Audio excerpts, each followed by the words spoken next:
Freddy Krueger. A deep dive into the nightmare. Today, I'm excited to take you on a journey through the spine-chilling history of one of the most iconic figures in horror cinema, Freddy Krueger.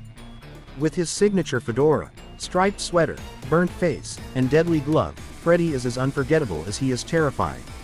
Known as the Springwood Slasher, Freddy first came to life on the big screen in the 1984 classic A Nightmare on Elm Street, directed by Wes Craven. Over the years, Freddy Krueger has become a cultural icon and one of the most enduring characters in horror. But what is it about him that keeps audiences captivated and horrified? Let's take a closer look. The creation of Freddy Krueger.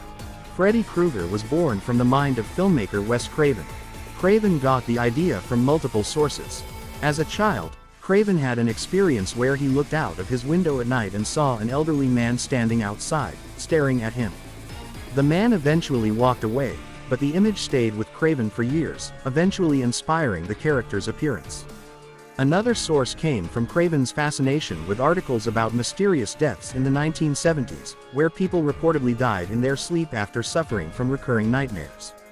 Craven took these inspirations and wove them into the character of Freddy Krueger, creating a being who would kill his victims in their dreams, blurring the lines between reality and nightmare. Freddy's last name, Krueger, may have been inspired by a school bully from Craven's past, and his glove with knives for fingers was designed to invoke primal fears, referencing animals with claws or talons. His look, a striped sweater, fedora, and severely burned face, was intentionally grotesque and unsettling. The story behind Freddy Krueger. Freddy Krueger's story begins in the town of Springwood, Ohio. Before he became the terrifying figure in our nightmares, Freddy was known as the Springwood Slasher, a man responsible for the murders of multiple children. Freddy's actions, however, eventually caught up with him. Parents of the murdered children took justice into their own hands after Freddy was released on a legal technicality. They tracked him down, trapped him in the boiler room where he worked, and burned him alive. But Freddy didn't die. Instead, he returned as a vengeful spirit with the ability to haunt the dreams of the children of Springwood, picking up where he left off and exacting his revenge on the parents who killed him by going after their children. What makes Freddy truly terrifying is his supernatural ability to manipulate the dream world.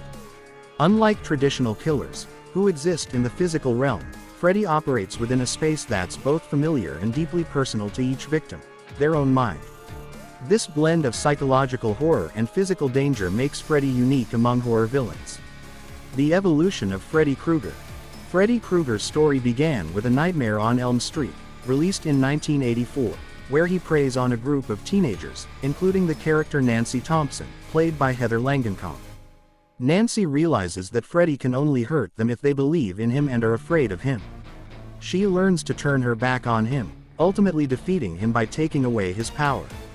This theme of facing fears head-on and refusing to give them power is a recurring theme in the Nightmare series. The film's success led to a long-running series, with Robert Englund portraying Freddy in all 8 of the original films. Englund's portrayal became iconic, blending sinister wit with sadistic pleasure, giving Freddy a twisted personality that set him apart from silent, expressionless villains like Michael Myers or Jason Voorhees. Freddy's signature dark humor became a trademark of the character as the series went on, making him both frightening and oddly charismatic. The Nightmare on Elm Street franchise expanded with sequels like Freddy's Revenge, 1985, Dream Warriors, 1987, and The Dream Master, 1988, each one developing Freddy's backstory and adding new layers to his mythos. By the third installment, Freddy's supernatural powers were expanding, allowing him to manipulate dreams in more elaborate and gruesome ways.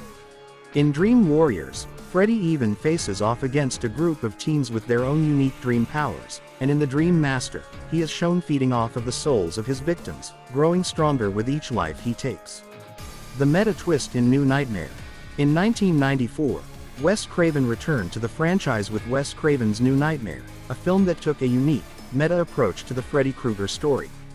In this installment, Freddy invades the real world, terrorizing the actors and crew of the original film. New Nightmare was revolutionary for its time, exploring the idea of Freddy as a cultural phenomenon that could come to life through collective fear. This film allowed Craven to revisit the character's essence, making Freddy darker and more sinister than in the previous films. Englund returned to the role, portraying Freddy with a new intensity that made him feel more menacing than ever before. Freddy vs. Jason in the 2010 reboot. The Nightmare on Elm Street series culminated in Freddy vs. Jason 2003, a crossover with the Friday the 13th franchise. Here, Freddy uses Jason Voorhees to scare the people of Springwood so that he can regain his powers and return to the dream world. However, Jason eventually rebels, leading to an epic showdown between the two horror icons. Freddy vs. Jason was well received by fans of both franchises, and it cemented Freddy's status as a pop culture icon. In 2010, the series was rebooted with a new Nightmare on Elm Street film, this time starring Jackie Earle Haley as Freddy Krueger. The reboot explored more of Freddy's backstory, including his life before becoming the Springwood slasher. However, the film received mixed reviews, with fans divided over Haley's portrayal and the more serious, less humorous tone of the character. The reboot didn't lead to a new series, and as of now, Robert Englund remains the definitive Freddy in the minds of many fans. The cultural legacy of Freddy Krueger. Freddy Krueger has become an undeniable part of horror history and popular culture. Over the years, he has been referenced in music, television, comics, and video games. Freddy's look, his chilling one-liners, and his status as a dream-stalking killer have made him a frequent reference in Halloween costumes, pop culture parodies, and tributes. Freddy became so iconic that he even hosted his own television series, Freddy's Nightmares, a horror anthology that aired in the late 1980s. One of the most significant contributions of Freddy Krueger in the Nightmare on Elm Street series is the way it changed horror cinema. By introducing supernatural horror with a psychological twist, Wes Craven created a new subgenre that combined slasher elements with a surreal, dreamlike quality. Freddy's ability to kill in dreams added a layer of psychological horror, making viewers question the nature of reality and fear the very act of falling asleep. Freddy Krueger is more than just a monster, he is a symbol of our darkest fears and a reminder of the power that fear can have over us. From his humble beginnings as a character created by Wes Craven to his rise as a cultural phenomenon, Freddy Krueger remains one of the most iconic figures in horror. His story is both a cautionary tale about the consequences of violence and a fascinating exploration of the thin line between reality and nightmare. Remember, if you ever find yourself haunted by a man in a red and green sweater in your dreams, you might want to stay awake.